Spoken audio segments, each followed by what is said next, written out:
And on Thursday, senior health officials and key stakeholders got together for a half-day national consultation hosted by the Pan-American Health Organization on vector-borne diseases, focusing especially on mosquito-borne diseases.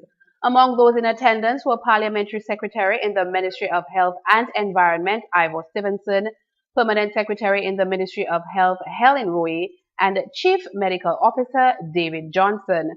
In a speech during the opening ceremony, Johnson laid out the specific goals that he hoped would be achieved by the end of the consultation. With your participation, and among them is to identify and to establish areas of participation in mosquito control and disease prevention by our stakeholders, including the private sector, the media, local government, and the community at large.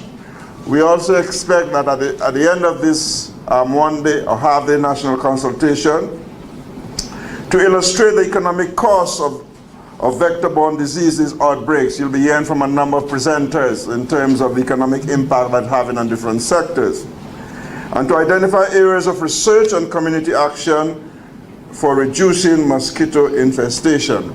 But more importantly, we are optimistic that at the end of this half-day national consultation, we would have developed, or at least almost complete, the development of a national action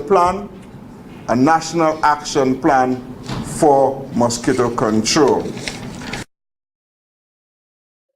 Johnson said that control of vector-borne diseases and epidemic is a national priority and indeed a national development issue requiring an all-of-society approach. Sally Edwards, advisor for sustainable development and environmental health of the Pan-American Health Organization, echoed this sentiment. As we have heard, dengue, chikungunya and Zika epidemics have not ignored the beautiful island of Dominica. And in order to prepare ourselves better for any future epidemics, we need to be better prepared. And this can be done by recognizing that the Environmental Health Department cannot make it alone. We need an intersectoral approach. We need to recognize that health in all policies is an important strategy moving forward, and we need community participation. Edwards, who was one of the presenters at the consultation, said she was looking forward to the many other presentations and expected a productive discussion. On Wednesday night, the hills above Massac